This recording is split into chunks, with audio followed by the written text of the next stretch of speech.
دنیا بھر سے کئی سائنسدان خبردار کرتے رہے ہیں کہ ہم نے امراض کے جنگلی حیات سے انسانوں میں منتقلی اور پھر ان کے دنیا بھر میں پھیلنے کے لیے ماحول کو سازگار بنا رکھا ہے۔ قدرتی ماحول میں انسانی دخل اندازی اس عمل کو مزید تیز کر دیتی ہے۔ یہ نقطہ نظر ان ماہرین صحت کا ہے جو وبائی امراض کے پھوٹ پڑنے کے مختلف پہلوؤں کا جائزہ لیتے ہیں۔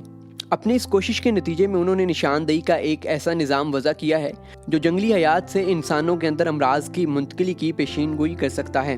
اگرچہ مستقبل میں وباؤں سے نمٹنے کے لیے کی جانے والی یہ کوششیں عالمی سطح پر ہو رہی ہیں، لیکن ان کی سربراہی برطانیہ یونیورسٹی آف لیورپول کے سائنسدانوں کی ایک جماعت کر رہی ہے۔ ایک تحقیق کے مطابق یونیورسٹی آف لیورپول کے پروفیسرز کا کہنا ہے کہ پچھلے 20 برسوں میں ہمیں 6 خطروں کا سامنا کرنا پڑا۔ ان میں سارس، مرس، ایبولا، ایوین انفلوئنزا اور سوائن فلو شامل ہیں۔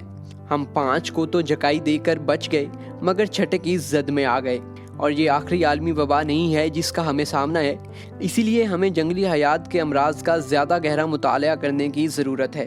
سائنسدان کہتے ہیں کہ اگر ترجیحی بنیادوں پر کسی جرثومے کی نشاندہی ہو جائے تو پھر اس سے پیدا ہونے والے مرض کی روک تھام اور علاج پر زیادہ توجہ مرکوز کی جا سکتی ہے۔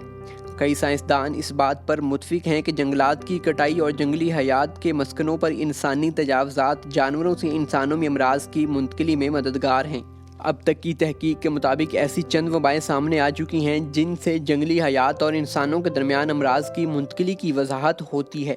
ملیشیا کے علاقے نیپا میں سال 1999 میں وائرس کا ایک مرض پھل خور چمگادڑوں سے جنگل کے قریب واقع سور پالنے کے ایک فارم میں منتقل ہو گیا تھا۔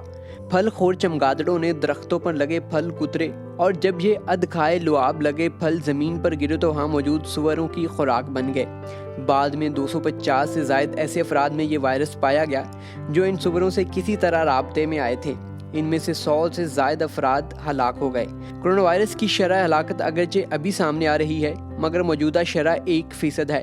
نپاہ وائرس کی شرح ہلاکت 40 سے 75% ہے۔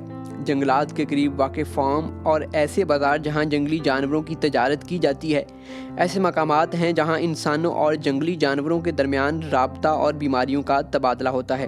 سائنسدان کہتے ہیں ہمیں ایسے مقامات سے ہوشیار رہنا چاہیے اور کسی غیر متوقع صورتحال کے لیے تیار رہنا چاہیے۔